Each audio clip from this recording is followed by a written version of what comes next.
aad iyo aad baan idin soo dhaweynaynaa aan idin salaamayaa waxaan si wanaagsan u dareemayaa in imaajiinu wuxuu sii xoojinayaa runtii xiriirka inaga dhaxeeya iyo wada dhalashada inaga dhaxaysa labadiina dhinac oo dee waad ogtiin annagu dhankaana waanu dhankana waanu waxaan filayaa idinka qudhiino inaadaan yaraysanoo labada dhanba aad tihiin marka aad baan idinku mahadnaqayaa inaad ugu soo booqataan ood ka soo qayb gashaan aaska Suldaan Cumar Suldaan Maxamed aniga ku hadlaya magaca xukuumadda deegaanka Soomaalida iyo magaca waftigii shalay soo aaday aaskii iyo caleemasaarkii waxaan leeyahay walaalkeen Suldaan Cumar Allah u naxariisto Suldaan Cabdiraxmaanna ilaahay xilka ku astiro waxaan salaamayaa suldaankeena guud iyo salaadiinta kale ag fadhida ugaas ka mid yahay waxaan idin leeyahay assalaamu calaykum waraxmatullaahi wabarakaatuh yaan ilaa bilaaya sheekheeni kabiirka halka sheekh dirir inta haddaan ka soo gudbo runtii safarkiina nooga yimi muxuu ahaayey hawda reserve area ama se kilalka baan idhaahdee aad iyo aad baanu idinku mahadnaqaynaa waanaanu idinka filaynay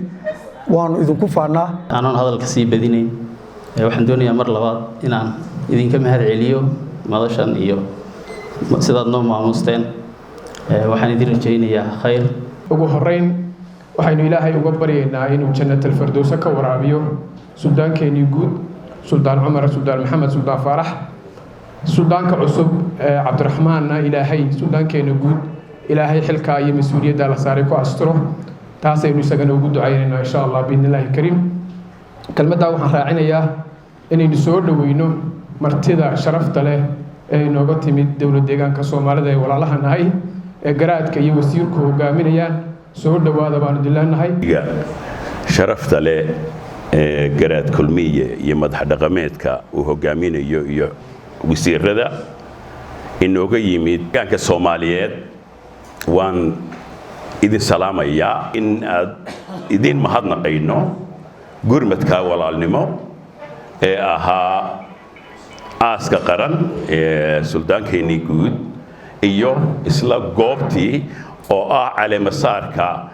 suldaankeenna cusub Suldaan Cabdiraxmaan Suldaan Cumar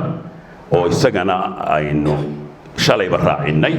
aad baa ugu mahadsantihiin waxaan idinku soo dhaweynaynaa magaaladiina iyo dadkiina iyo dalkiina waxa mahadsan walaalihiin halkan isugu yimi madaxda ah mid dhaqaniya kuwa dawladeedba innaga oo danaheena ka wada hadlayna sidoo kalena waftigu u yimi tacsidii iyo aaskii inuu ka qayb galo walaalaha kalena ay soo dhaweeyeen ama sagootiyayaan dhammaantiinba jazaakumullahu khayran taasi wuxuuna sheegaysaa inaynu nahay ummad keliya oo jaara oo qaraabo ah oo ilaahay meel uu ku wada abuuray subxaanahu wa tacaala waxa aad iyo aad u mudan inaynu taasi xoojino oo aynu ogaano siduu nabigu sheegay sallallahu calayhi wasallam jir keliya waa weeyaan ta ugu wanaagsan ee gurmadkii waxa weeyaan tan u socotaan oo maanta noogu timaadeen weey waxaan ilaahay ka baryayaa in ilaahay idinka abaalmariyo waana midaanaanu idiin hayno waa midaanaan ilaaweyn suldaankeeni geeriyooday waa ducayna godka allah u nuuro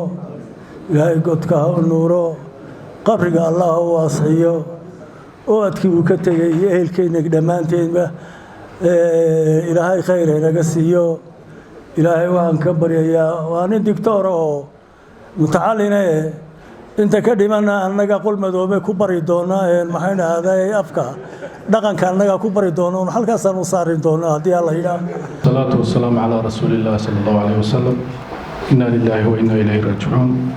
ilaahay u naxariisto Suldaan Cumar Suldaan Maxamed Suldaan Faarax oo sidaan shalay sheegay aniga suldaankii caanaha igu shubaya allah u naxariisto janno allah ka waraabiyo nabigiisii maxamed ahaan allah la xidhiidhiyo ehelkii qaraabadii dhammaanteedna samir iyo iimaan allah inaga wada siiyo Suldaan Cabdiraxmaan waxaan leeyahay ilaahay kugu asturo xilka حلوة ويه صفدي الله وضلها الله كواقبلو كرتدي دي علمي جين إلهي وكسي الله كوفض أيديهم أنا عبد الرحمن سود وادر الله كواستر وكل شقينا سيد وزير الذي صلادين تو الصومال أنا يسودان كي نوصل وين أنا نقوم مقبنة deegaanka iyagana suldaan baad ka tahay taladaada imaanshahaaga intaba waa u baahannahay oo deegaanka Soomaalida qabayladii Soomaaliyeed oo dhan cidaan deganayn ma jirto marka midnimadooda iyo qalbigooda la isku soo dumo inaynu isku wada kaashano waxaan anagu kaliya ku filannahay ma